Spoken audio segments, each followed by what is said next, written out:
Good evening, everyone. How you doing tonight? Good. My name is Officer Keith Garland. I work at the Milwaukee Police Department, District Number 5, a part of the Community Partnership Unit. So again, thank you for showing up to June's Crime and Safety Meeting. All right, so right away I'm going to go over our guest speakers. So we have Mr. Bennett Maris with the Department of Agriculture, and we have Ms. Brittany McKenna with Safe and Sound. First, we're going to start off with Ms. Brittany. She's going to talk about some of the pop-ups they have off, and then we'll pass it off to Mr. Miller.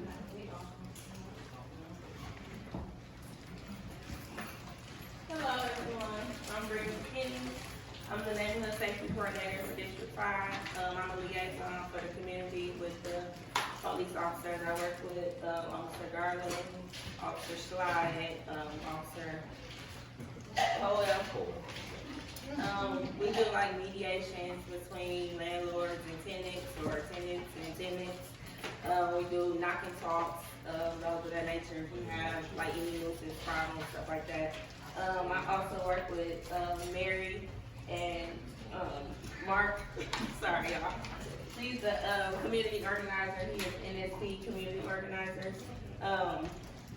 We have like a couple different pop-ups coming up, like twice a month from now until August. We have some in the Harambe and the Miami neighborhoods. June 8th, we'll be on 6th and Locust from 2 to 4. Then these pop-ups are every other Thursday starting June 8th. Y'all can get a packet up here so y'all can know about them or whatever. But it'll be resource tables from different resources like Job Corps, US Bank, COA. It's a couple more, but it's just like on different corners within the neighborhood, giving away free food and stuff like that. June 8th, we'll be on 6th and Locust. June 29th, we'll be at A18 East Center on Center and Franklin. On June 6th, we'll be on Titonia Center. July 20th, it will be on 31st and Atkinson. August 3rd, it'll be on Titonia and Capitol. August 24th is Holden North, and September 7th, we'll be at Columbia Playfield. So as you see, we just have we do this in partnership with West Care, the neighborhood, North House, the Police District 5. And our other pop-ups you referenced on the back. We do this one in the Bonnie. We just want to highlight areas that are typically problem areas that are not getting a lot of light. So like you said, this stated there's only resources, free food, entertainment. We'll also have kids there cleaning up. So if you do want to come and be a part of the cleanup, you can do that also. We want you to just explain to you who we are and kind of what we do. But this advisor of who she is. I'm a community organizer. I'm a liaison between adult residents and also businesses. So I've included just some of the stuff we do. We also do pre-warnings for DNS, Department of Neighborhood Services. So I included just a list, because you may see this on your door, and I just don't want you to be alarmed. So I actually have Mark's name on here, his information is what's called him. But it just tells you like why we're putting this on your door, different resources, who you can call if you need help. We do such as, and if you want to call us and report somebody, we do untamed lawns, we can do any vehicles that's on property that shouldn't be there, trash in the front yard. I'm missing a lot of things. There's a list though. You just give us a call if you have a nuisance property regarding appearance. If it's a nuisance property regarding activity, you can call Chris. And then on the back, we just also have some resources regarding illegal dumping. Good evening, everyone. Again, my name is Mark. I am one of the community organizers. I also do the neighborhood strategic planning for Alderman Zone 4. And just to backtrack, because some people may not know what Safe and Sound is, I was talking about some. Safe and Sound was started 25 years ago. It was started from the HIDA program. You know that is the High Intensity Drug Trafficking Agency. And since then, we have been working with our residents, with the law enforcement, with our youth, basically to help build and empower neighborhoods. We want to make sure that we're keeping our neighborhoods safe. One of the things that I've been working with is trying to decrease the gun violence in 52206. We know that our officers are working diligently. They have a lot of things that they have to do. One of the things that I've been blessed or fortunate enough is to work with community leaders, which you can say are active or in gangs or different things. And part of that project is to basically meet with them and to try to come up with ways, strategize how we can decrease the gun violence in 53206. So we know it's not anything that's going to get done overnight. This is going to be a process, a task, but this is why we have these meetings. So thank you all for joining and listening. And if you have any other questions for us, feel free to talk to us after. And just to add, he said gun safety, we're prevention, all types of prevention. We're the hub this summer for kids who need something to do, maybe couldn't get into Earn and Learn. We actually have a Juneteenth Youth Voice stage. It would be the Saturday before Juneteenth where kids can perform, get free food again, and resources. We always don't feed them any resources. So please come out. It'll be in our new building. And these packets are up here. It has our information, our email, and our phone numbers. If y'all have any questions, anytime, call or email us. We'll get back to you as soon as possible. Thank you. Thank you all. All right, safe and sound. We've worked with Safe and Sound for many years. They helped out with a lot of community events, a lot of, I would say, the type of turmoil or beats we might have in the neighborhood. So they do a lot. So please come out to the pop-up. So again, we're going to introduce Mr. Bennett from the Department of Agriculture, and after that, once he's finished with his portion, we will have our captain, Captain Grant, will come up, and she will talk about some safety summer tips, and she will also provide you with crime stats.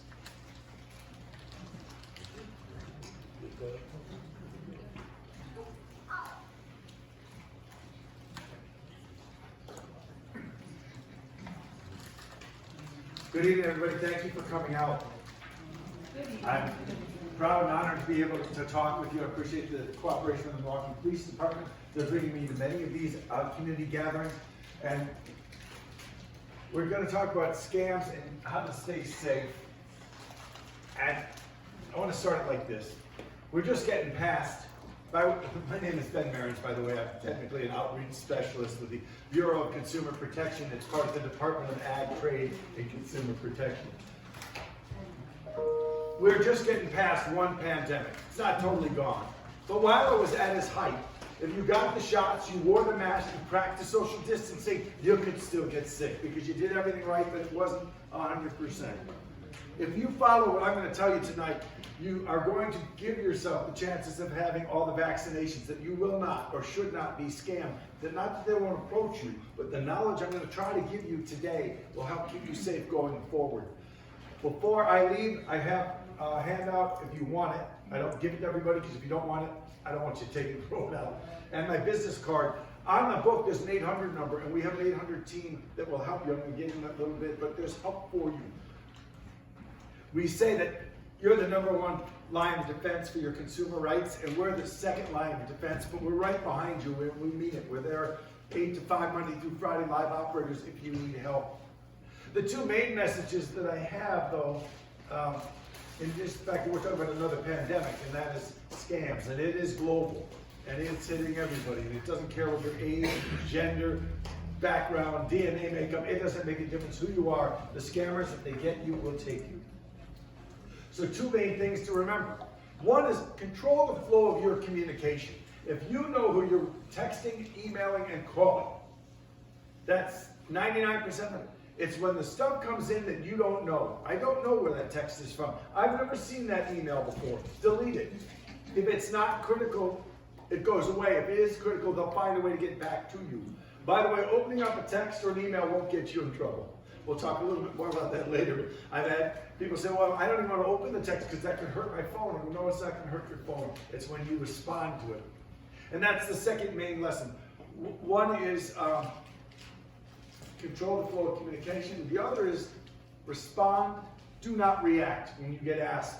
Click here, you just won a Bader sweatshirt. Well, maybe you did, but good chance you didn't. But before you decide to click here, I want you to respond, not react. And what's the difference? 15 seconds. Now this drives the kids in 6th grade when they do it nuts. Some adults too. So what's 15 seconds?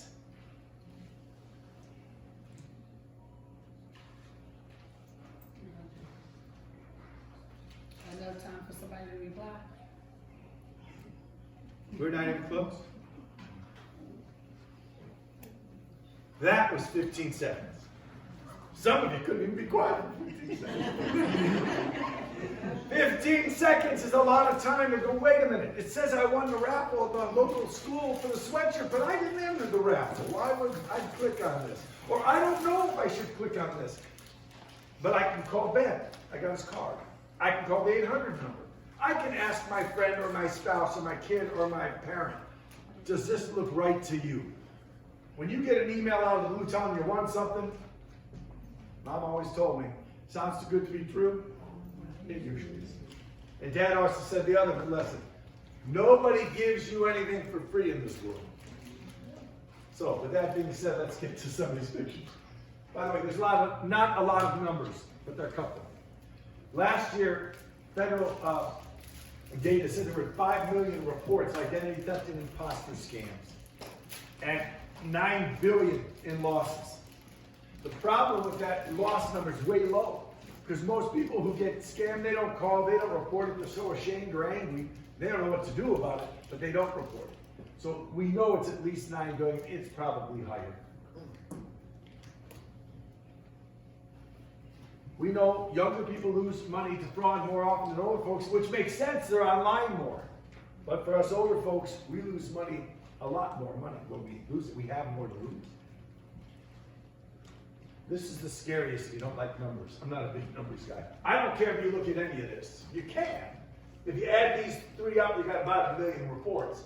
But it's the stuff over there on the left. It's the only reason I bring the phone. I left it all the way over here. Okay. The main ways scammers come at you to scam you is through text, phone, and email. All right here. You carry it with you. Some of you, and I don't need to know details, raise your hand if you sleep with the phone within an arm's reach of your pillow. 24/7, they have got access to knock on your door. It's not a bad thing if you sit with a phone by you. There are good reasons to do it. It just means in this world we're in, we need to be careful. By the way, I'm teaching skepticism tonight, which goes against my nature because I'm an optimist. And I don't think the glass is half full. I think it's 99% full. And I think that's true whether we're talking about scams or the lives we lead. When you look outside, the older I get, the more I see the 99% and the miracles that are out there. But the 1% can be deadly. Whether it's guns, shots, car accidents, disease, but it's still 1%. And when you get in the car, you put the seatbelt on, not because you're gonna get in an accident. You're managing your risk. And that's really what we're talking about tonight. How do we manage our risks so we stay safe and we keep our kids safe? And there are ways to do it. So what we know with phones is we're seeing, and again, this is caller ID. When I was a kid, my brothers and I ran for that kitchen phone. When it rang, we were dying to know who was calling. We wanted to be first to answer it. For those of you who remember these things, it was a yellow phone. It was on the wall in the kitchen. It was a rotary phone. It had a 6-foot cord, but my brothers and I took it up the stairs, so it was 10 feet. But now they come up with this great new idea. The phone rings, and you can see that John Smith, your best friend, is calling you. It would have been okay if we didn't have caller ID. You'd say hello, and hey, this is John Smith. Hey, John, how are you? But that's not how it works. And if your friend John says, I'm going to call you tomorrow at 2 o'clock, and the phone rings, and at 2 o'clock it says John Smith, I'd answer that phone, and I would trust it's going to be your friend John. But if the phone rings Saturday afternoon at 4 o'clock, and it says Ben Marins is calling you, and there's no reason for you to expect I'm calling you, don't answer that phone. If you want to contact me that moment, with a phone call back, or the next week at work, you can find out what's it me. But if it's me and I have to talk to you and you don't answer, I will find a way to get in touch with you. So the caller ID is being used, called spoofing, right? When you spoof, you play a joke on somebody. Kunz is the Yiddish word to play a joke. Well, it's not really a joke anymore, but they can make caller ID say it's something that it's not. So it can say IRS, and a lot of us are going to answer the phone if the IRS calls us. It won't be the IRS. By the way, the IRS never does call. Now, the do not call list is something we operate for the legitimate telemarketers who you don't want to call you. You can call us and we'll put you on the do not call list. It will not apply to politicians, and we got about a year, and then you're gonna get a lot more politician calls. We can't stop that because of First Amendment rights. And it won't apply to charities, same reason. But a telemarketer that you don't want calling you, doesn't want to call you. They want to call the people who want to hear from telemarketers. I don't know who they are, but there are some people who like to talk to telemarketers. If I'm a telemarketer, and let's say I sell home hand sanitizer, and I want to sell every one of you in this room, 30, 35 people, it's going to take me the better part of a week to call you, contact you, speak with you, and sell you. I'm at a trade show for telemarketers, and somebody comes up to me and says, hey, Ben, have you heard about this new thing called a robocaller? No, what's that? Oh, man, they can call 35 people for you all at the same time. And if they don't answer, you don't have to worry about it. If they do, you have to have an operator. On its face, a robocalling machine is great for telemarketing. But given the tenor of the times we live in, it's not great for us. So if you're getting a call center call and you say, hello, you'll hear a beep. And that beep is inviting you to do one and one thing only. Hang on. And if it's a robocall, it may sound like a real human being. The one slide I don't have up here yet is for AI, artificial intelligence, where they can imitate voices. And it's getting way good, way scary, way fast. I'm not sure how to warn you against it, except the other practices we're going to talk about here. When a robocall calls, if you would like to buy the home sanitizer, push 1. If you'd like more information about home sanitizer, push 2. If you don't want these calls, push 7. And you, hang on, you don't want to engage with the scam calls in any way, shape, or form. So the lady who says, well, I always answer the phone, and I go, I'm just a maid. Like the scammers have never thought of that before. You said, I'm alive, this phone number is active, you'll probably want to try me again. And then there was the guy who told me, oh, I got him good, Ben. I kept him on the phone for a whole hour, I did. I said, you talked to him for an hour? Because he didn't get any information out of me, though, you know. I knew what he was up against. He got nothing. I said, you're kidding. He took you, and you don't even see it. He goes, what do you mean? I said, you spent an hour with this man. He's brilliant. Unfortunately, he's a felon.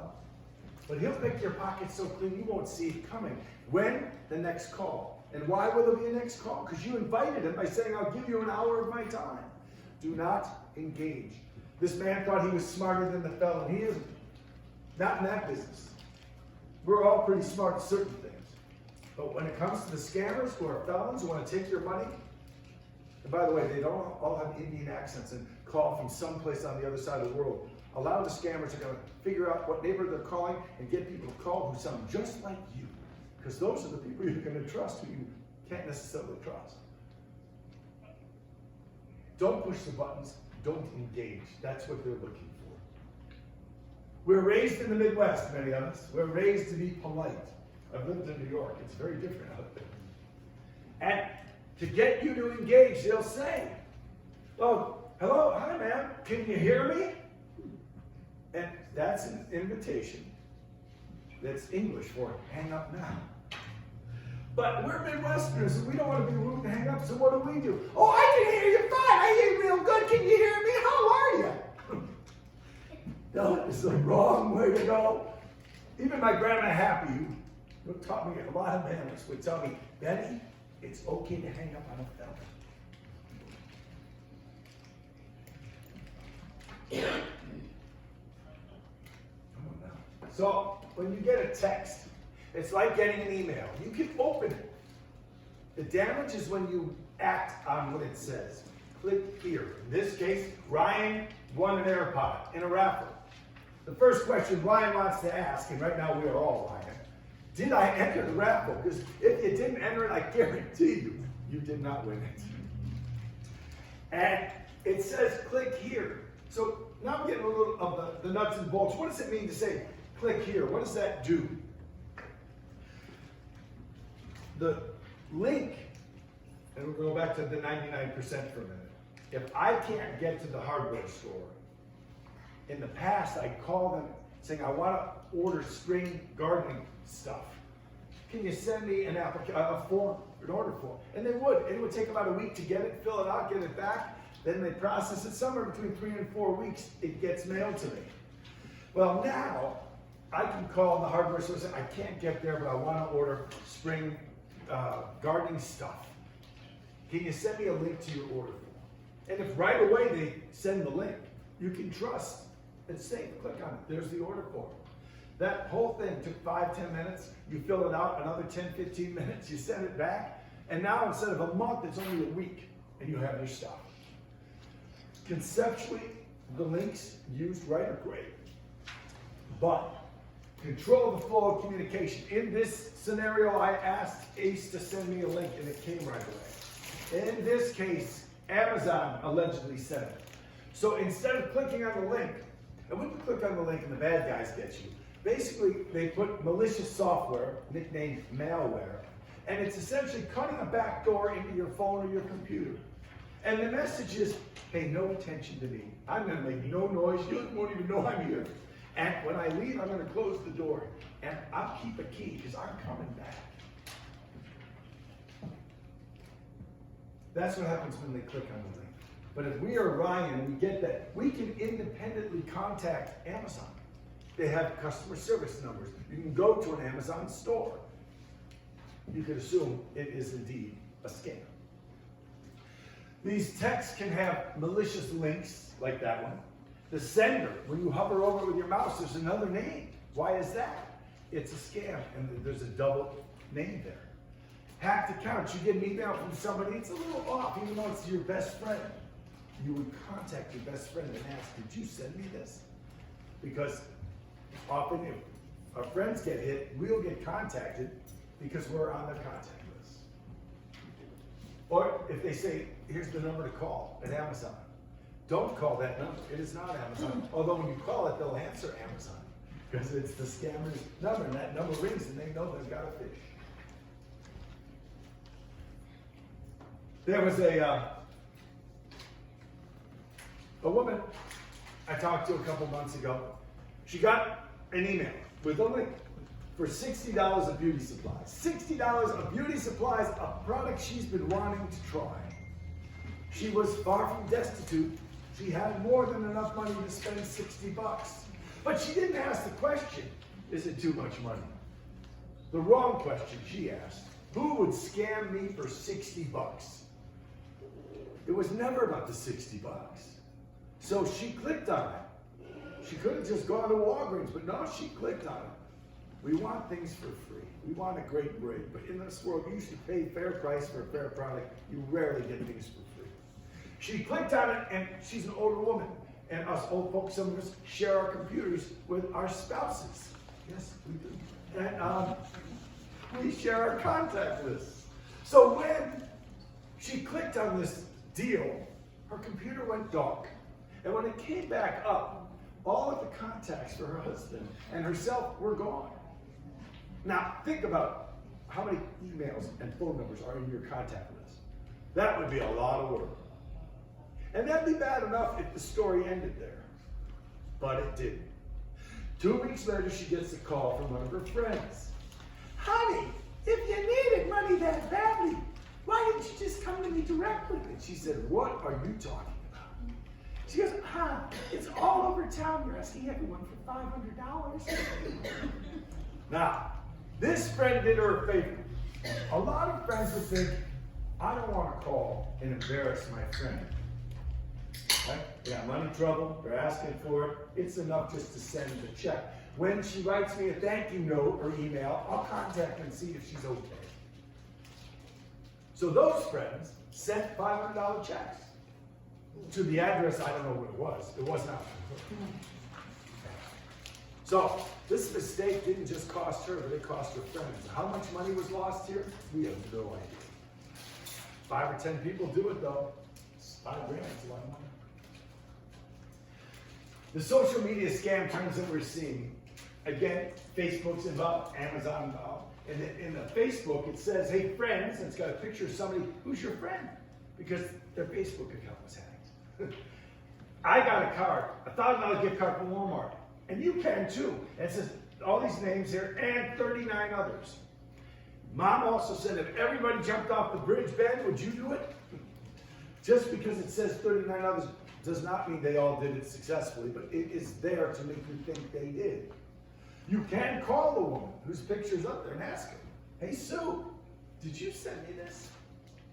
Because, think about it, or you get an email for a $500 gift card from Amazon. Just all you have to do is click here to get it. Walmart and Amazon are multi-billion-dollar corporations.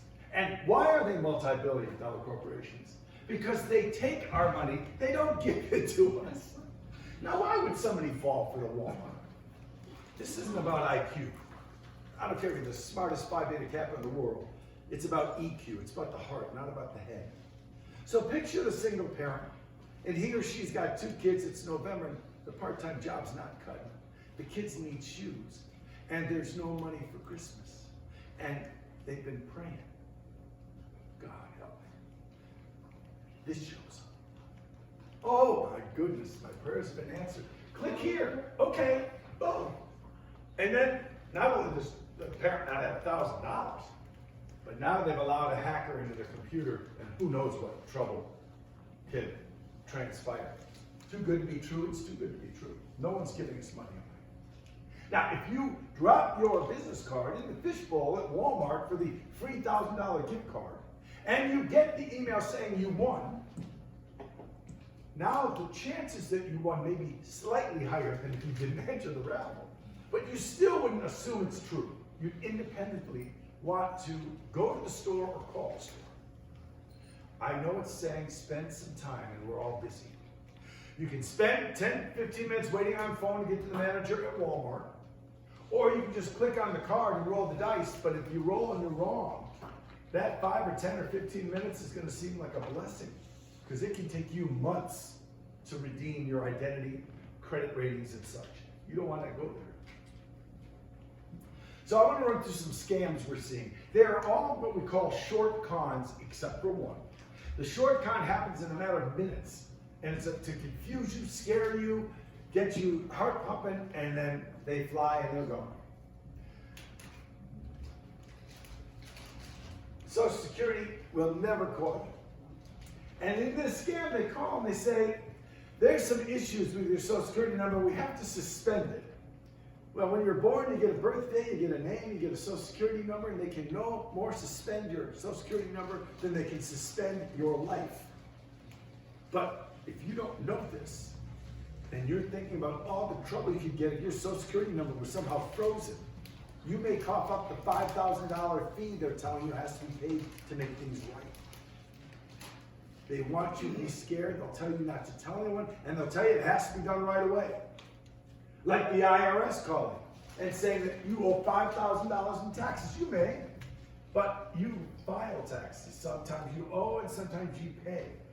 So at this point, you've done taxes for this year. The April 15th's come and going. You probably are getting money back or you paid it. You know where you're at. But this, they'll call and say, oh my God, no, there was a miscalculation. And you owe $5,000 and I'm authorized, because we're a forgiving country, to reduce it by $1,000. But only if you pay me right now. If you wait till tomorrow, it's $5,000. I can't do anything about it. I am authorized today. Sort of a government kindness program. Our government, we, the people, are in debt $32 trillion. You think they need $4,000 right away? No, they do not. And if they did, they won't call you. They don't have the staff. They'll send you stuff in the mail. You have the right to appeal, to look at your past tax filings and have an accountant present in the meeting. You have all these rights. So they call you, have to do it right now. If bad things going to happen, you can't question this. No, it's all wrong. And the IRS won't call. Now, one of the things we also have to worry about, Social Security, IRS, public liability. Scammers can take the logos, the letterhead, the font, and send you stuff. If you're not expecting a letter from We Energies, it's not necessarily a fraudulent letter. But it pays today to call We Energies. Wait online, 10, 15 minutes, because if it's a scam, it'll take a lot longer to fix the damage. You want to check anything that comes to you. When that communication comes to you about your account needing adjustment, your money's needing to be paid, hang up. If it's legit, let's say you hung up on the IRS and you called the local IRS and you got the manager said, you just hung up on one of my best claim agents. Why did you do that? And you say, well, Ben told me to. And who? Consumer Protection in Wisconsin teaches us to hang up on people who identify themselves with organizations we do not expect to hear from if we did not contact them first.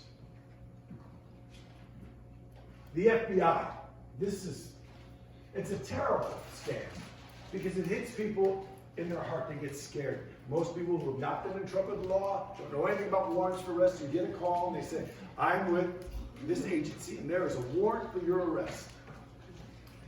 And there are people, elders, who've never been in trouble with the law and they fall for this because they get scared.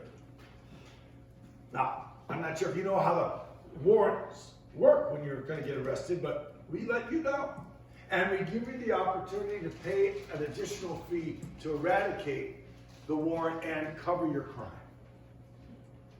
None of which is true, but it sounds good if you're on the phone and you're scared. There's only one thing I know that happens when there's a warrant for your arrest. To get a warrant, you have to have police, you have to have investigation, lawyers get involved, the judge signs off on it. If there is a warrant for your arrest, one thing's going to happen. You want to tell me what it is? What happened? You know? That's right, you're gonna get arrested. They don't call you. They don't. Hopefully they don't come in the middle of the night, but if there's a warrant for your arrest, you're going to get arrested. But think about it. You're a law-abiding citizen, you've never been in trouble, you've got family, you've got prestige in the community, and all of a sudden somebody is calling you out of the blue telling you that you're going to get arrested. Is there anything I can do? Well, yes, actually there is. You have a credit card handy and boom. You'll never see the money again. It just doesn't work that way. Utility imposter scams. Now, in Madison, it's not We Energies, it's XL Energies. And we train, among other people, our police. So when the police officer in Madison got a call from XL Energies saying we're in the neighborhood turning off power, and you are in arrears $4,000 on your electric bill. Now, I'm authorized to take your credit card right now, and I'll signal the driver. You would wonder who'd fall for this. Certainly not a police officer who gets trained, right? She looks outside, coming down the street, pretty much in a 1,000,000 shot, is an XL Energy truck. At that point, she ceased being a police officer. And she was the mother of the 2 young children, wondering about no heat on a cold night. What could she have done? Hang up, call XL Energies right back. If it's legit, and they said, why'd you hang up? Well, we've been trained. A lot of scams out there. This sounded like a scam, I hung up. Or, she could have gone outside and waved down that truck and said, are you shutting power off? Are you shutting my power off? And the driver would have laughed. You're on the phone with somebody, right? Yeah, it's a scam. Hang up. That's what he would have told me. She gave them the credit card for the money. She knew if you're on a budget plan, sometimes you're up, sometimes you're down. Every 6 months they'll ask you for the money if you owe it. So she knew she's on a budget plan and she's down, owes a couple $100. But the scammer is going for more, right? 4,000, and there's no way. But this wasn't about IQ. She wasn't thinking. My God, no heat. My God, 2 kids. Oh my God, I had no idea I owe so much money, but I can take care of it right now. I better do that. Cop, doesn't make a difference who you are. People in my bureau get scammed. They're professionals, they're felons. The best of the best get, at least almost get anybody. This kind of talk hopefully will make you a little wary. What's in front of you? That respond, not react is probably the biggest lesson I teach. And when anybody calls, wherever they say they're from, and they're asking for your bank information, or they demand you to pay in an unusual method like a prepaid debit card or a gift card, or they want you to verify information, all are signs screaming at you, you're being scammed, hang up, run away, danger, Will Robinson, don't do this. Tech support. This is another one that Microsoft calls and says, I'm with Microsoft IT, and there are more viri in your computer than I've seen in a long time, which means your hard drive could melt at any moment, but there's a way out. If you can pay me $7,000, and here's how I'll do it. I'll stay on the phone with you, because this is scary. And I'll go with you to the bank. And when we get to the bank, take the $7,000 out. And then I'm going to direct you to a cryptocurrency ATM machine. There aren't many, so I'm staying with you on the phone. I'm going to help you. And this happened to a friend of mine, and he took $7,000. He put it in a cryptocurrency ATM. Oh, and I'm going to give you a one-time special code. You don't have to worry about writing it down. Just punch it in, and when we feed the money, it'll get directed. And I'll be able to get you a receipt.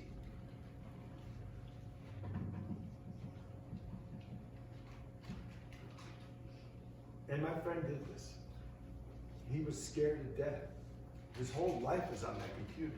Financial records, health histories, job histories, communications, all that. And he thought any moment it's gonna melt because he just got a call from Microsoft. Caller ID said Microsoft. What could he have done? He could have hung up and called Microsoft right back. And they would have said, you know, we don't have the man or woman power. We couldn't possibly call all of you. But if you're worried, take a computer to Best Buy or Apple or somebody who looks at computers. That's the other thing he could have done. He could have simply hung up and gone to Best Buy and the Geek Squad. They would have run a check and they would have said, your computer's fine. Fear overcame rationale. That money is gone. This is the only long con. This is a year-long con. And when I first heard about it, I thought it only happened to us old folks. But it happens to the kids too. When we were younger, we met by going to the park and going to dances and going to the bar and the student union. But the kids today, they spend a lot of social time online just like a lot of us older folks. This scam, when it happens to the elderly, it happens to someone who's divorced or widowed or never partnered. And they're home a lot, especially during COVID. Somehow they strike up a relationship. And this person is so nice. And within a month or two, you're both saying how much you care about each other. And the word love shows up about the 3-month time. There's always a reason they can't come see you. They're either out of the country, they work in a prison, they're in prison, they're in the military, or maybe they're down south and they're taking care of an uncle who's not feeling well. Now, somewhere at that 12-month mark, the call comes, honey, I don't know how to ask you this. And I want you to know I love you. We will be together, and you can say no, and it will be okay. But you know my great Uncle Max we've talked about? The one who raised me from age 2 after that terrible car accident killed my parents? Well, he's sick. See, he's got cancer that can be cured with experimental treatments, but they're not covered by his insurance. You know, I have that money for retirement, but I can't access it. And you've mentioned you have some. I need $50,000 for the surgery. If you've mentioned you have 200, I need $200,000 for the surgery. Whatever he knows you have, or she knows, they will ask for. Again, this can go on for a year. How serious is this? At one of the banks in town, I met a CFO who said, we now have a waiver of liability form, and we have the elderly sign it, saying we informed you that the withdrawal of $100,000 is most likely part of a scam. You'll never get your money back, And by signing this piece of paper, you are waiving all liability of the bank. It is now a standard piece of paper the banks have. And when you're getting scammed like this, you're told not to tell others what you're doing. It's a terrible scam. Because there is no love. And then there's no life savings. Presented with all the proof, some of the victims don't believe it. They're so in love with the idea of being in love at this point in their life, they never thought they'd have love again or love like this. There's no way it couldn't be real. They won't believe. Proof right there. I haven't spent a lot of time on this. If you didn't enter a lottery, you didn't win it. If you did enter the lottery, like the Powerball ticket in my pocket, I didn't win. This, they call you, they say you want $100,000. They're going to come tomorrow, they're going to bring a check, a real big check, because you're going to be on TV. Is that okay? Is 10 o'clock too early? Oh, I'm not sure how familiar you are with lottery winnings. But you know there are taxes and fees. And on a $100,000 lottery, that comes to about $10,000 in taxes and $5,000 in fees. And we're required to take it right now. So tomorrow, all we have to worry about is the glory you'll feel getting $100,000. Some of us savvy cats will say, I don't need the 100 that bad. Take the 15 and give me a check for 85. We'll be good. And they laugh. That's a good idea. You're not the first person to suggest this. You obviously don't know the lottery laws. Lottery laws don't allow that. You see, you have to pay the money before you get the money. And you have to receive the check for the full amount. And finally, we get promotion out of this, you know. And a check for $100,000 sounds so much better than a little check for only $85,000. Sitting here, I don't think anybody would fall for this. But when the people who fall for this do, they're not sitting here. They're home, they're alone, and they need money really badly. And they believe in dreams like this. This is the worst scam. And this is where I do a whole hour on identity theft. And I'm going to pause here to talk for a minute about what social media is and isn't. We were raised, my generation, social media, Facebook. Go talk to all your friends, show them your pictures, and tell everybody who was your first grade teacher, and what was the name of your first pet. None of which you should be talking about on social media. Because social media was designed, and again, whether it's Facebook, Instagram, TikTok, or whatever tomorrow's will be. This is not the place to put out all your personal information. It's not the same as we're all hanging out here and we're talking. It's a relatively safe community to share stuff. Once you put it online, you can't take it offline. And when you put it online, you think, well, I'm sharing with my friends. We're all part of this. No. You're putting it on a billboard on I-43. Some of your friends are going to see it, but a whole host of strangers are going to see it. If you wouldn't tell a stranger in your kitchen something you're about to post on social media, don't post it. You want your friends to see the trip you took to Chicago for some event? Great. Meet with them. Show them the pictures. Don't just post it.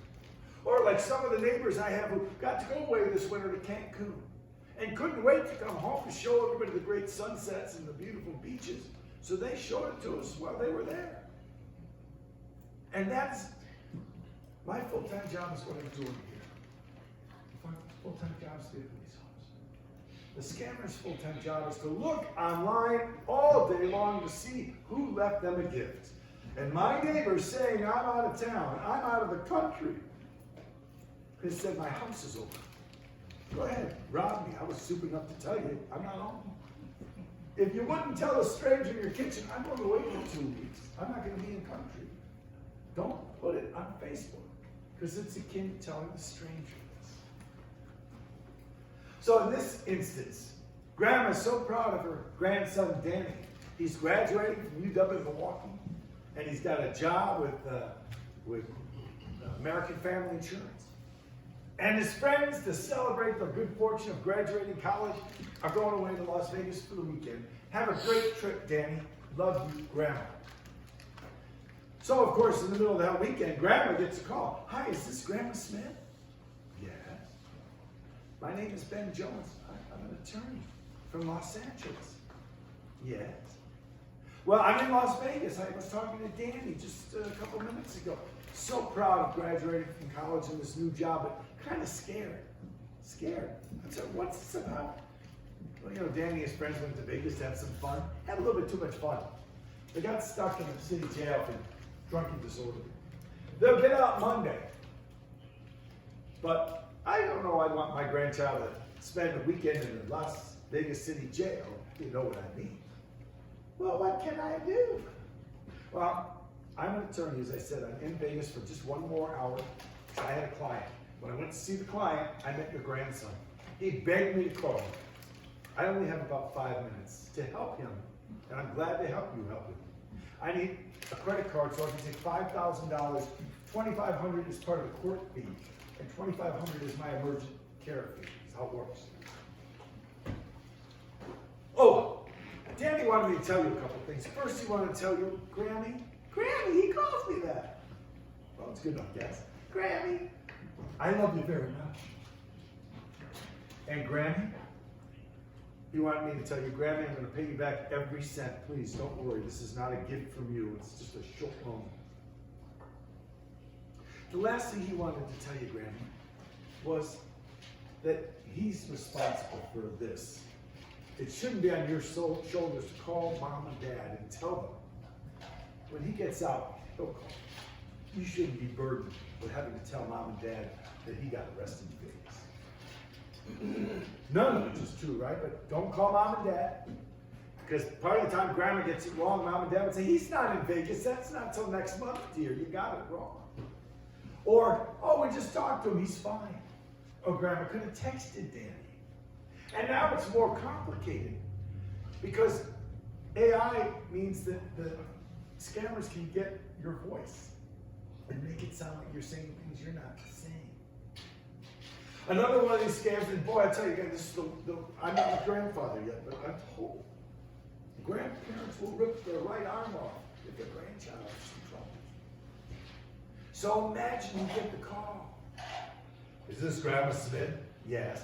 Oh, no, no, oh! What's that? That's your grandson, Danny. We just shattered his left ankle. His right knee is next. Or if we get you to pay us, he'll be home in an hour. Another blood-curdling scream. Grandma can't get the credit card fast enough because the heart is doing this, as opposed to texting the grandchild to see if they're okay and where are they. Because it's a scam. The check overpayment scam, I almost don't need to tell you this, but I do. Has anybody ever paid you more money than they owe you? My neighbor was selling his car, and he was selling it for $25,000, and the guy sent him the check, and it was $35,000. And my neighbor told me, I knew it was a scam, and I wanted to see what was going to happen.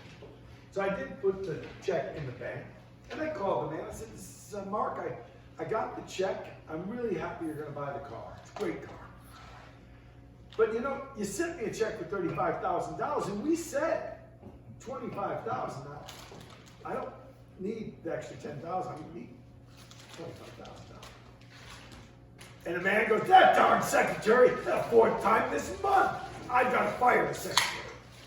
I don't have time to get you another check. You know, oh my God, that secretary, I'm sorry. You shouldn't be even hearing me complain about this. Cash the check. I want you to wire me $10,000. Do it by the end of business on Thursday, and I'll know we're okay. Friday, he gets a call from the guy. I thought you were going to wire me my $10,000. I'm pretty upset. I'm thinking about calling my attorney and going to the authorities about you. Now in the seventh circle of I don't know, he is threatening my neighbor who's the victim with police action against him. Now, my neighbor realized what was going on. I said, don't call the police, please. And don't call your attorney. But do tell me, what's the name of your attorney and their phone number? Because I love to call your attorney. And the guy hung up and went away. That was all over. When you buy and sell with people you don't know, the police have community liaison officers, and there's one guy in Black Earth, and he tells everybody in town, if you're buying something with somebody you don't know, arrange to do the sale in the parking lot, I'll be there. You don't have to do this at your home, and you don't have to do it in the parking lot at Walgreens where nobody knows what's going on. You can ask the police to help you. But nobody pays you more than they owe you. Never. Auto warranty scam. How many people right now are driving a car that's 5 years old or older? Half the room or more. So this is why the scam works. 50% of the people, when they call and say, good evening, ma'am. Hello, sir. My name is Ben Jones, and well, I'm with Elbert Auto Warranty Company. Have you ever heard of this? Because I know how much it is to spend on an old car. Oh, our records indicate one of the cars in the garage is more than 5 years old. That's the hook right there. He knows what kind of car I have. No, he doesn't. He's guessing. But 50% of the time in this room, he'd be right. If you get a catalytic converter, that's $1,200. Now, I can sell you this warranty for less than $1,200. Every time you take your car in, it's only a $100 fee. Brakes, transmission, muffler. This sounds pretty good. Too good to be true. If you want to get a warranty for your old or new car, do it. Go shop for it. Go talk to the dealer where you bought the car or to the dealership of the make of your car. But there are places who are going to tell you where the warranties are and what the good and bad are. If you're sitting at home on a Tuesday night watching a game or a TV show or drinking a cup of coffee, and out of the blue, that auto warranty call comes, you're like, are you kidding me?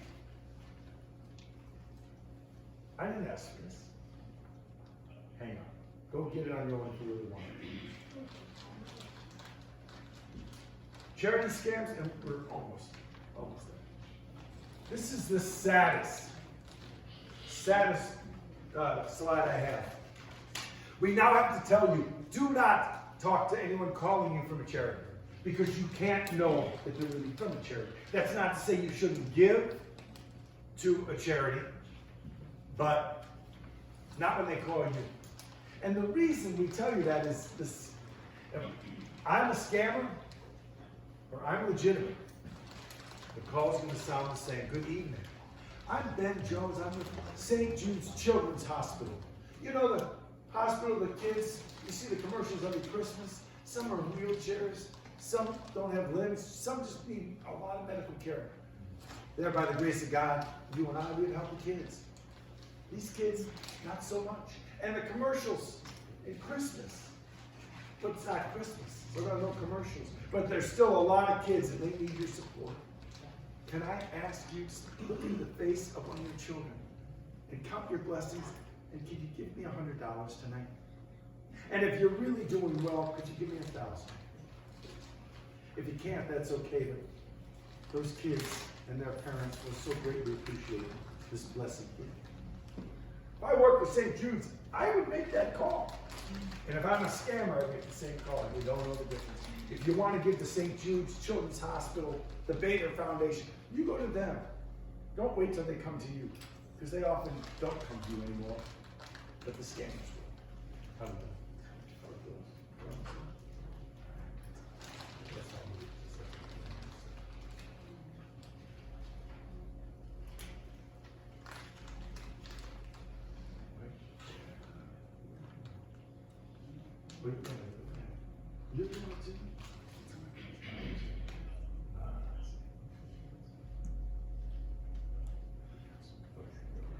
The student loan scams, the only thing I say about that is there's a program in Washington. It's not in place yet. But the scam is they call a student, a graduate, and say, you know, they're talking about it in Congress. Did you know about the pilot program? You've been selected as one of the 100,000 students in the country to take part in the pilot program, because if it works, we're going to give it to Congress as proof they should pass the law. The investment scams and cryptocurrency, all I say about these two things is, if you have never invested, there are ways to do it safely, but not with some stranger who calls you at home on a Wednesday night. And if you already invest, and you've got somebody who helps you, and you're interested in Bitcoins or cryptocurrency, go talk to the person you know. Do not talk to a stranger calling you on the phone. It's risk management. They may be legitimate, but the odds are they're not. Why would you take the risk? If someone demands you wire the money, you pay with a gift card. Don't ever do that. Verify information. It's urgent. We're threatening you. Don't tell anyone else, though. We're from the government who doesn't make calls. All sides of a scam. And yet, you can sit here with me. You can finish top of your class, lower your class, have a really big heart, big mind. You still can get taken. Respond, don't react. And when you're not sure, contact somebody. Before I leave, there's an 800 number, and that 800 number goes to a live line, and there's my personal cell, and you can call me too. But when in doubt, don't act. No matter how urgent they tell you it is. Don't answer that phone if you don't recognize the number, or call your service provider and ask them, what's scam call blocking about? Can they do it? Some of the phones already have it. Some tell you, you have to download something. Don't take my advice on what to download. Ask your provider or your phone server or your computer server. Don't verify information over the phone when you get the call. Don't pay with gift cards. And you treat your personal information like cash. You treat your social security number like gold. Again, it's part of the identity that we talk. But no longer do we tell you that you share your first or last 4 digits. Someone saying, well, we need the last 4 digits of your social security. That's corporate policy. And you take a deep breath, smile, and say, well, I have a different corporate policy. I'm not allowed to give you that. So let's find another way to share numbers. When I get to the doctor, you got to fill out paperwork again. It always has social security number, and I always put a line to it. My doctor has it. So does my bank. So does Social Security, by the way. But if I'm going to apply for a job, I don't give them my Social Security number, because if they don't hire me, I've given it to somebody and I don't know who they are. If I get hired, I have to give it to them because I want taxes taken out and I want the IRS to be able to know what I'm doing. But you need to be careful with that. Oh, if you're a victim, what do? I swim every day, so I would jump in the pool and scream my head off underwater. So many years. But hit the pillow, scream, yell, whatever. But like every other time you get knocked out in this world, your life demands you get back up. So if you get taken, identity or money, you can call the police, call your bank. You can call me or our hotline, and they can work you through what you need to do, especially if it's rebuilding your identity. And if it's about scam, can we get your money back? Sometimes, not always, but at least we can help put you back right. The last thing, it's not on this presentation, but the other thing to protect yourself, and it's in the book, we all have a credit rating. Because we buy stuff and we get bills and we pay them. If you do it on time, you have a good credit rating. The great one's like 820. If you don't do it so well, maybe close to 500. You don't want anyone impersonating you and taking credit in your name. Student loan, government benefits, health care. You can freeze your credit. So that means if you want to take a loan for your car or house, unless you unfreeze it, you can't access the money. You still can use your credit card, and your credit rating isn't affected. Your credit rating is only affected by how you pay your bills, on time or late, or not at all. But when you freeze that credit, it protects you. It's free. There are 3 credit rating agencies that in that book. You have to contact all 3 of them. And once you freeze your credit, if you're going to go buy a car in a week, you can unfreeze it about half an hour and then refreeze it with a phone call too. By the way, you freeze it or unfreeze it with security questions. Like, who was your first grade teacher? What street did you live on as a kid? What was the name of your first pet? These are all these questions you see all the time on social media. Hey everybody, let's play this game. And it's scammers taking your information and documenting it because at some point they need it. So you freeze that credit, not just for you, not just for you. Everybody. You have a newborn, you get a social security number. You want to freeze that credit. A newborn or 5-year-old not going to use the credit for 15 years. And you probably won't check the credit rating on your child for that 15 years. And the scammers are thrilled because they can spend 15 years using the identity of the kid. So yeah, you want to freeze from newborn to the eldest in the house. Everybody should freeze a credit. It's free. And again, it doesn't take that long.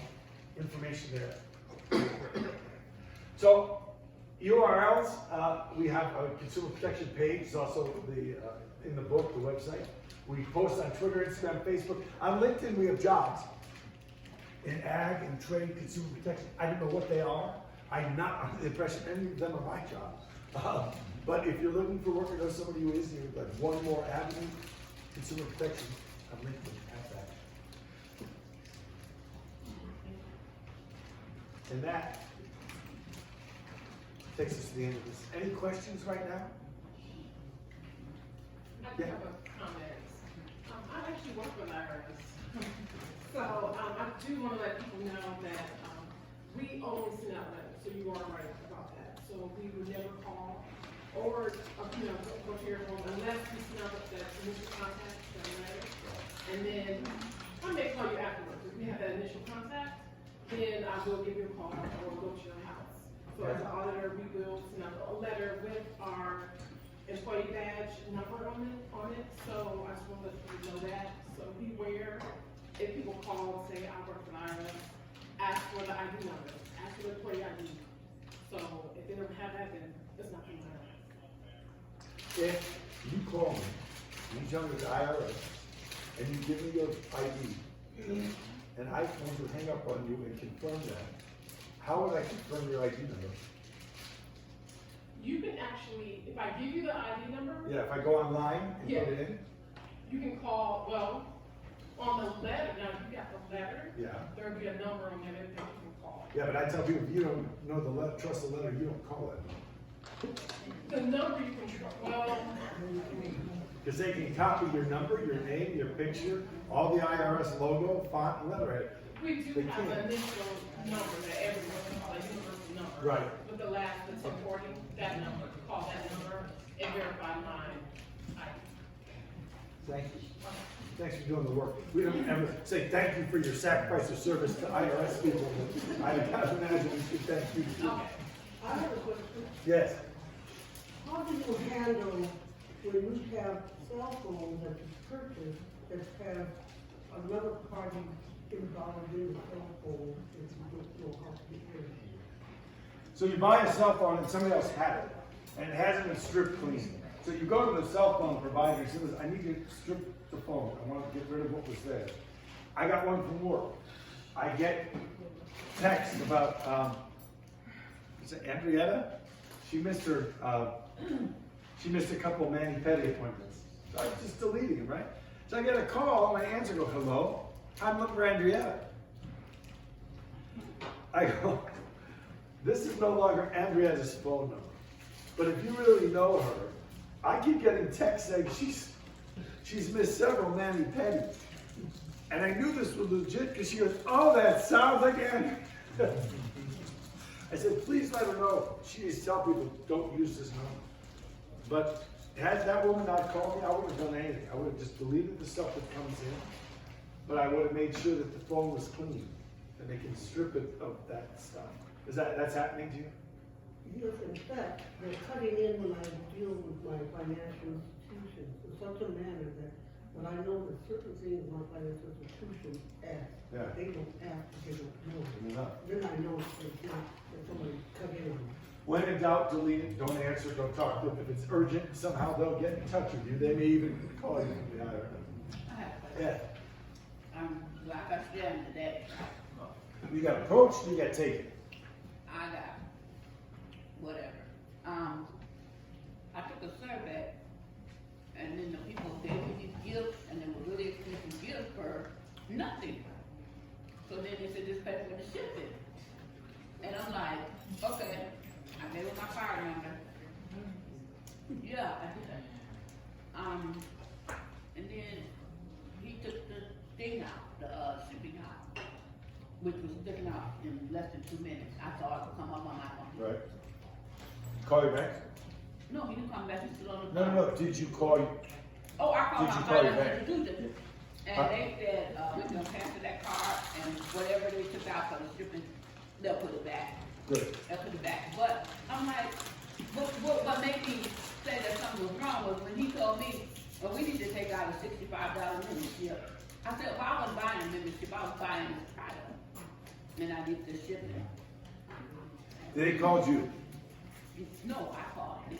Why? No, I'm talking about, I filled out the survey. Where did the survey come from? It was online.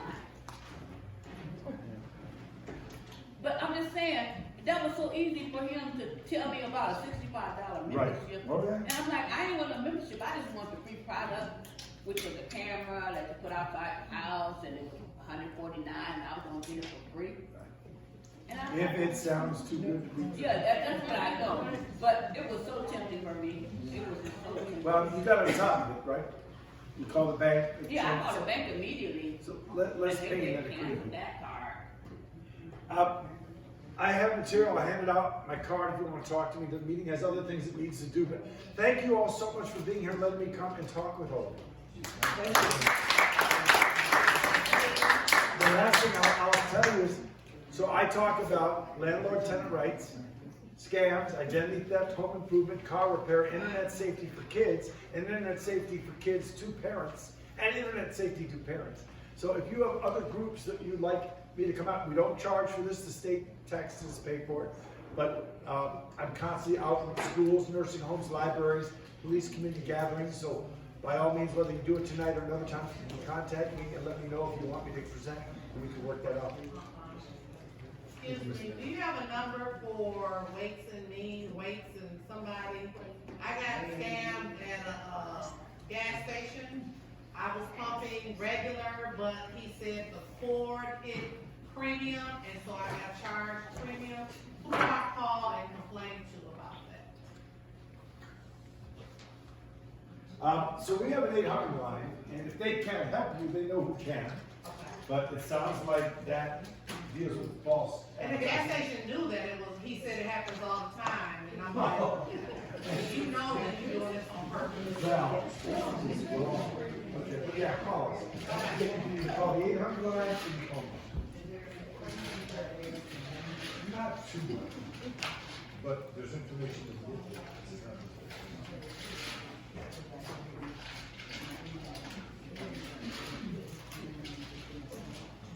Can we get a big round of applause, please?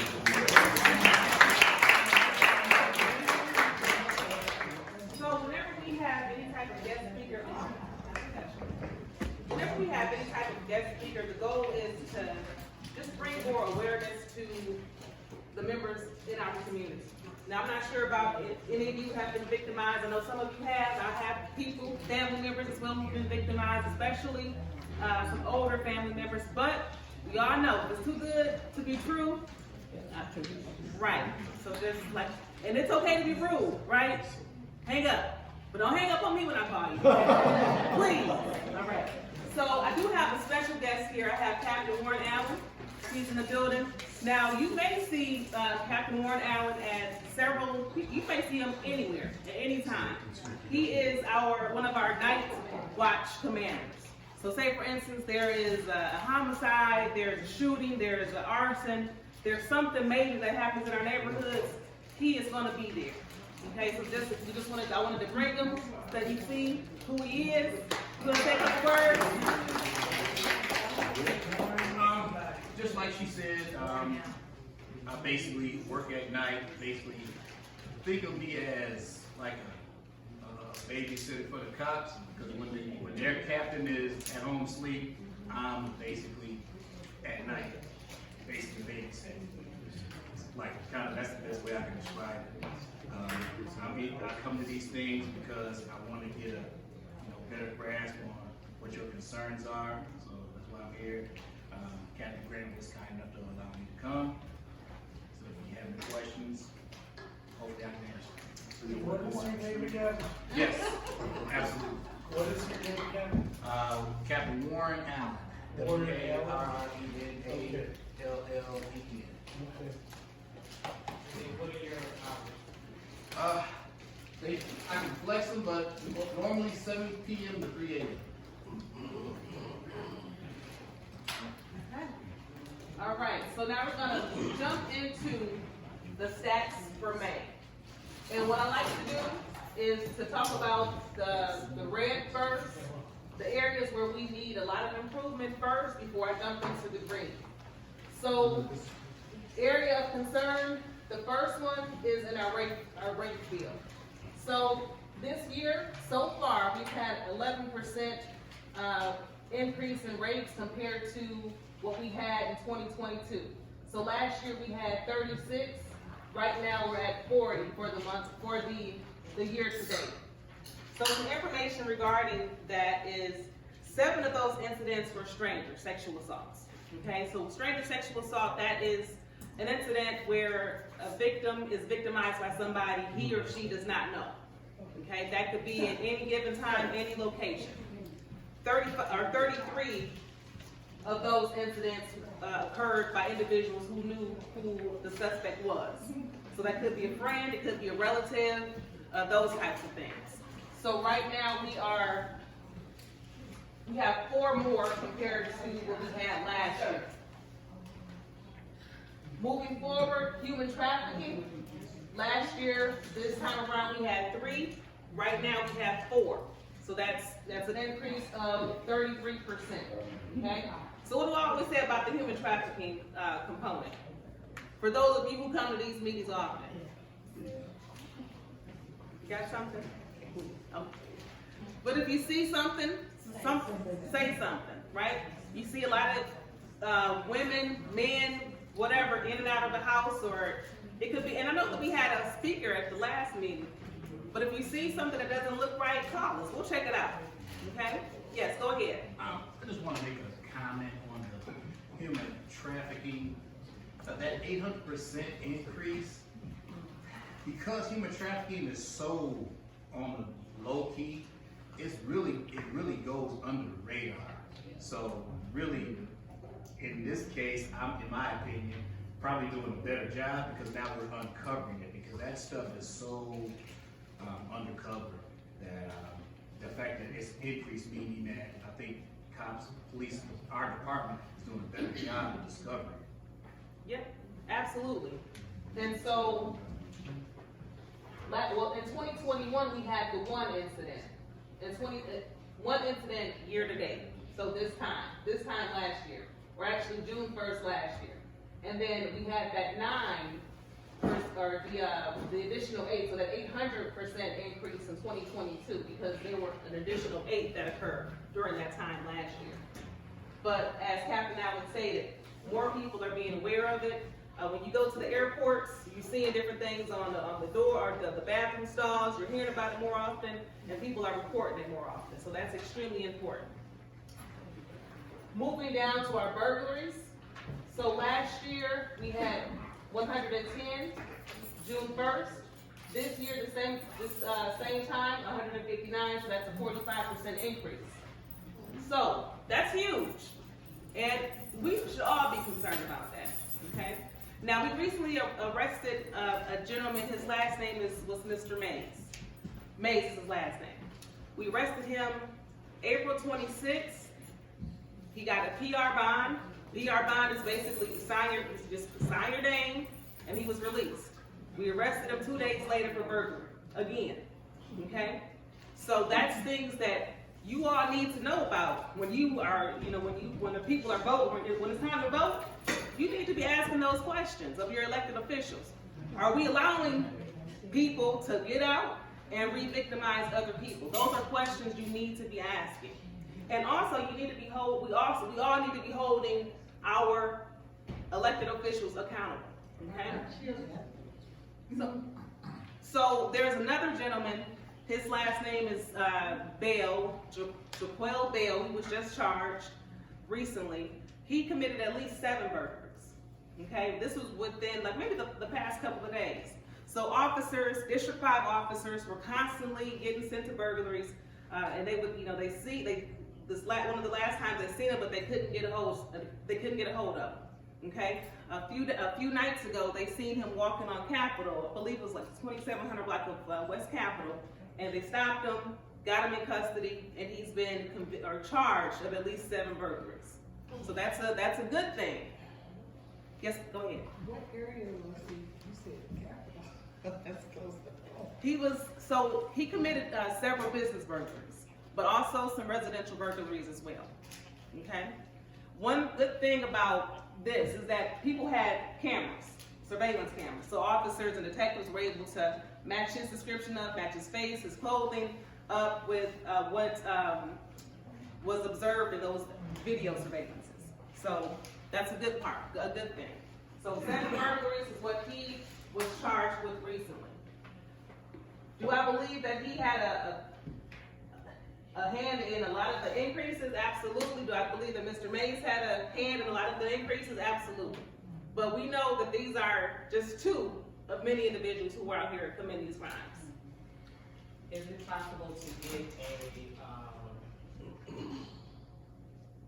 a breakdown or because we have a safety meeting coming up, and we finally got our auditor out of MIA, so he's attending the safety meeting. Is there some way that Amani can get a printout or some numbers from NPD that breaks down how many robberies are occurring, burglaries, all of that? Because we are petitioning that y'all come up with some dollars so we can get some cameras and to be able to capture some footage so that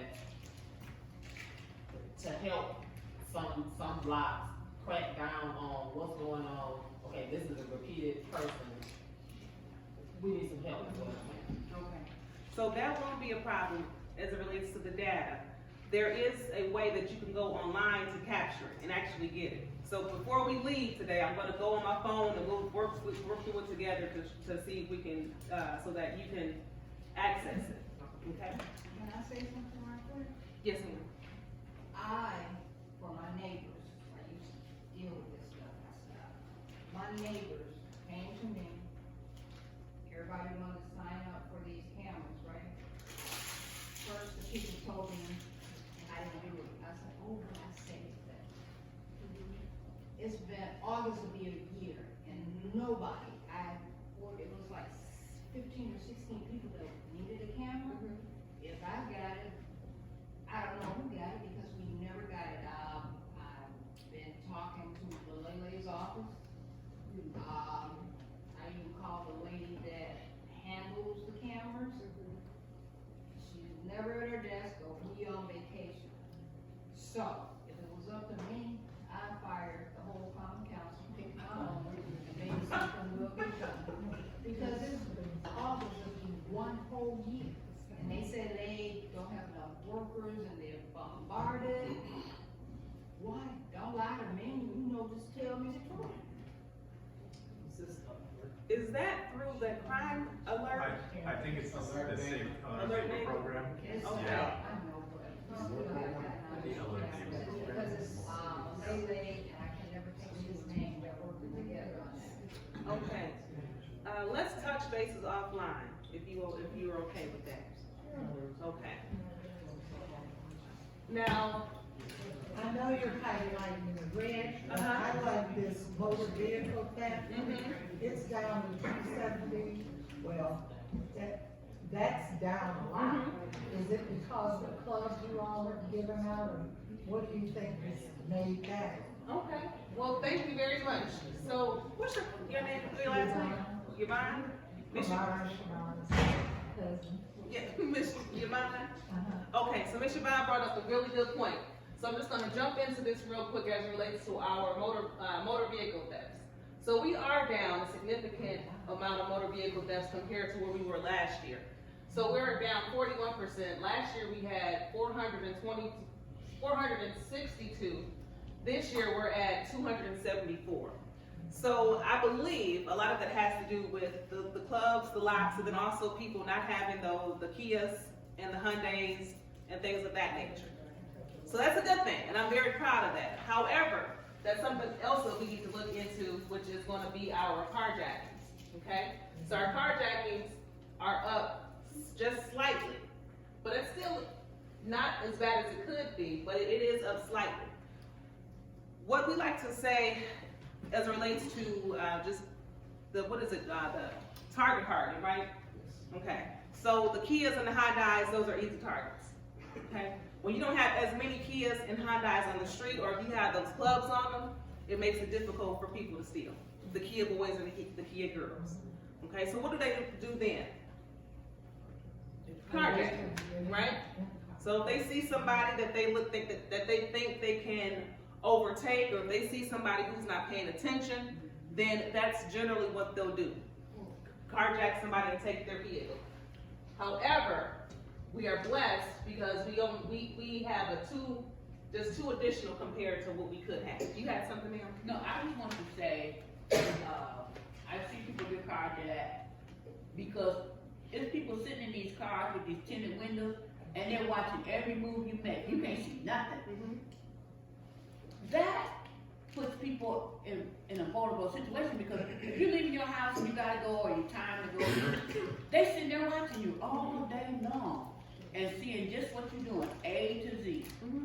And that's scary. That's scary. Yeah. But I see that happen. And you're absolutely right. And there are some people who are waiting, they're just waiting to take advantage of something. Can I call the police when I see a car sitting somewhere all day long and it doesn't belong in the neighborhood? And I can't see inside. Can you call and say? Now, you can call, however, it may be a delay. And if the delay may be significant due to the call volume that we already have as it relates to handling some of these other issues. But Yes. can I make that call? Yes, ma'am. And just report it? I mean, hey, this person sits there all day long and then stuff come up, missing, gunshots are fired. It's just a truck. It's just a truck. Yep, absolutely. The bad thing about that is, if someone, back up and broke in my garage, and here's the bad thing. So when the police came to my house, right? So they knew that I was the one who called the police on him and everything. When you come in, when you were born, how much you weigh, what, you know, and all that, they ask you all them questions, and you're trying to say, well, you know, and so as soon as I did that, what they did was they tore the garage door all the way down, and it shot 8 times, and right there in front of, in the back of my house, it shot 8 times when they pulled off. And so when you pulled up and you call the police and they come to the police at your house, you better bet you they're gonna revenge on you for calling the police. And I don't like it when you call the police and come out, what are you born? How old are you? Well, you know, all this is stuff. You prefer black or what color you prefer? Why you all have to have all of that? How much, that doesn't make any sense. I said somebody broke in my garage, tore it down, and you asking me all these questions, and then you park right in front of my house, and then you come over to my house and they see all of that. That's what I'm saying, so, really, so I don't feel safe by even calling you up. Now, one thing that you can do too, since you don't want police to come to your house, you can also call and just tell the dispatcher that you want to remain anonymous. And that's another thing, they still say, well, ma'am, we need this, and we need that, and you know, I can't have to do something about what I just called you about. You know, like the dead body, when the man was shot on the corner of Ruby on 39th, he laid there for I don't know how many hours, and you know, I'm a block captain, so everybody look at me, and the man on the corner, he said, there's a dead body down here. I guess out of my house with my pajamas on, and so we called, well, you know, and it took, I don't know how many hours for him to even come and get, for the body that was laying on 39th and Ruby. I mean, it's stuff like that, and then they looking at you, because if you don't call the police, you know, and so the man on the corner, because the man was laying there on the corner, he's still going to court testifying, and the dude that did the shooting, he lived 2 blocks away from him, and he know he's the one going to court testifying against him. That's some dangerous stuff. That's what I said, so, I don't know, man. Man, the ones that came out when I heard some shots in the alley, that the officers didn't come to just my house. They decided to go to several different houses. So no one knew who called. And I told them that I had jumped down on I was upstairs, so I don't know why I did, but I jumped down on the floor. She said, I'm gonna stay on the line with you until you see them. And by the way, we've had black and whites throughout, so thumbs back up, and we even had a couple of them riding their bikes through the neighborhood. So they've been around. Just 2 days ago, one was sitting on the corner, squad was on the corner, and they got out and walked a couple of blocks, so. Thank you. Okay. So we talked about where we need to have areas of improvement. Now let's talk about some areas where we are not just the police, because it's not just about us, it's about our community as a whole. Some areas where we are doing well in. Homicides, one homicide, as you know, is always, even if we only have one homicide for an entire year, that's one homicide too many, all right? So right now, as it relates to June 1st, we've had 11 homicides in District 5. Last year we had 17. In 2021, we had 17 as well. So 6 down, okay? Still not good because that's 11 people who have been killed. One homicide that was truly very traumatic is the 2-year-old or the 1-year-old who was killed by a bullet at 1960 West Atkinson Avenue. Now the individuals involved in that knew who he was looking for. However, he ended up killing the baby instead of who he was looking for. So a lot of the incidents that we have, the non-fatal shootings and the homicides, a lot of those suspects are known suspects. Okay, so it's really sad when people, instead of fighting, they want to take a pistol out or an assault rifle or whatever type of weapon they decide to use to shoot somebody, instead of being able to have a conversation with them. Our robberies, so 2022, we had 121 robberies. Right now, we have the same 121 robberies. So there's no increase and there's no decrease. Aggravated assaults, those incidents take the aggravated assaults, that's when someone is beaten up, tooth is knocked out or chipped, arm is broken, stitches are required, those types of things. So last year we had 675. This year we've had 518. So those have gone down substantially. The reason I think those have gone down substantially is because people are not necessarily fighting like that, right? So we have those homicides and those shootings. Going to our thefts, we're down about 9%. So last year we had 493. This year we had 448. We already talked about our motor vehicle thefts. We're about a little over 40% down compared to last year. Our arsons, we had 23 last year, 23 this year. So we're doing well in that area. Our fatal crashes, last year we had 2, this year we have 2. Something that I'm very happy about is our non-fatal shootings. So last year we had 82, this year we had 69. So overall, as it relates to the data in our districts, we're doing a very good job. But I can never say that the Milwaukee Police Department of District 5 is doing all the work, because we're not. When you guys call us, you guys let us know what's going on in your neighborhoods, whether you call and give your name or whether you call anonymously. It helps us out and we're able to get there. Okay, any other questions about this? How does reckless driving and non-fatal crashes, how does that factor in here? So it really depends. So some of the, so reckless driving, it could be the weaving in and out, and it could be just that fast driving. But it's really difficult for me to say what that looks like on here. Because all I can say is that we've had 2 people who have died in car crashes. Right. And it could have been, a person that, I do know we did have someone who struck a tree and died. And I do believe that speed was a factor in that one, but I do not know about that second one.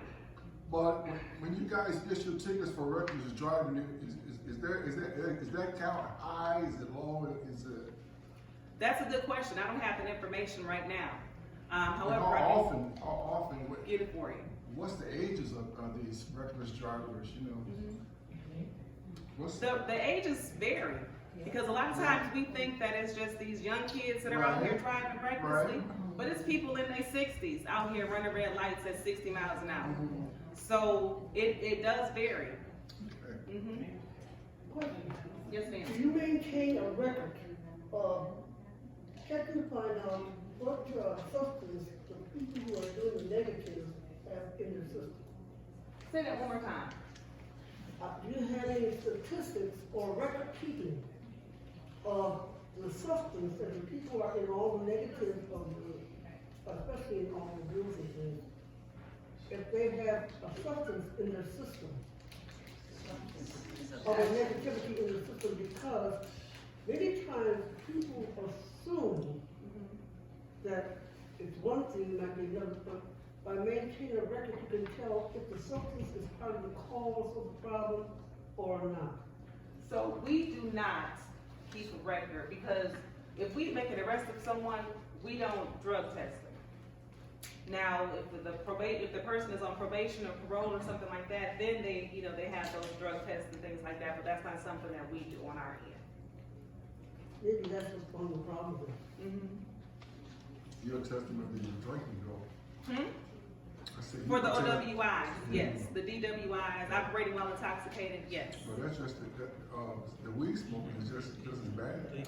It is, and it is illegal to smoke weed and drive a vehicle. Right, but you wouldn't test him though. I said you wouldn't test him, the person that's high, you wouldn't test him. So it depends, okay? So if an officer pulls a person over and they believe that this person is not necessarily under the influence of liquor, but under the influence of marijuana, they do get tested. Oh, they do? That's a blood test. Oh, okay. That's a blood draw, yes. But you don't maintain a record. For for something like that. That's where the problem comes in, because then you can have something that measures the value of relationship of what's happening. Yes, ma'am. And he just is fault. So But really, the first thing is you gotta have I went to the 5th district, the 7th district, the 2nd, and they said that the program for the cameras, they don't no longer have any money, so when it's gonna ever pick back up so somebody, so we can get cameras? So that is a question for your auditor people, because those funds those were not NPD funds. I know. I know, I got you, but the LPD, when I went to the district office, there is one police there, they said she's over the cameras. She's the one that I needed to talk to. Matter of fact, I still got the number in my purse where they said check with her. Okay. Always check with her because she was over the cameras. Was that 5? District 5. District 5. Who would that be? White female. Huh? Officer Johnson. Oh, okay. We told them, we still take a Yes. list, we'll take your name and we'll put it in our file. If we get Yeah. funds from the city, then we'll first come, first served. Okay. I'm saying that they don't, I went all over, they didn't have any in any one of the districts, so I'm just letting you know that you're not gonna get no camera. Don't blame me because it ain't gonna happen. Who else? Anybody else have any questions? That's it. Okay. All right. So before we wrap it up, so one thing that we do have are the floodlights. I know I mentioned this before at either the last meeting or one of the meetings before then, or before that one. So we do have several floodlights, and we would like to give these floodlights away to individuals or not individuals, but to residents who live in our micro areas, okay? Those areas are Garden Home area, Garden Home neighborhoods, Arlington Heights, Orchard Field, North Division, and Amani, okay? So if you live in any of those 5 neighborhoods, and if you would like a floodlight, you would have to contact our CPU. Now, we're not just gonna be giving them out, just be giving them out. We will be conducting CEPTEDs, which is the Crime Prevention by Environmental Design. So you're gonna install them too? or- Yes. Okay. So what do you install? In alleys or in the? It will be on your residence. Or on the roof? Yes. So you didn't say around that, so I'm not. Not around that, because Garden Homes, Arlington Heights, Orchard Field, North Division, and Amani is where we've been having a lot of the homicides and the shootings, and then a lot of the robberies and burglaries. Yes, sir. I stay at 3345 on 21st Street. What neighborhood? 3345 on 21st. I believe that's Amani. Somebody? Oh. What's your side? Side street on between Townsend and our. Okay. All right, and as we wrap this up, I want to mention one last thing. This is about our traffic stops and our field interviews. So what we do on our end is the enforcement component, okay? So the traffic stops is huge, because when I was a cop, I used to do a lot of traffic stops, and we stopped a lot of nonsense from taking place. So for the month of June, actually for the month of May, we conducted 110 traffic stops in our district. Also, I want to talk about our field interviews. Field interviews are those instances when we stop and talk to people because we reasonably believe that they are committing a crime, have committed a crime, or are about to commit a crime, okay? So we've conducted 48 of those. Does that have to do with these numbers declining? Absolutely. We're stopping the right people. Years past, police would just stop a lot of people, sometimes for no reason at all, okay? But one more thing that I have to make sure that I mention is that we are doing a really good job because of everybody who is calling us. So keep calling us. Even if you call us anonymous. If you don't want us at your door, that is absolutely fine. But if you see something, please let us know. Okay? That's all I have. There are 3 people. Are y'all driving through there? Yes. Please. Yes. Okay. Please, thank you. It's a lot of parking pulling up and stopping now. So you need to call, you need to call and let them know that's not the way I got it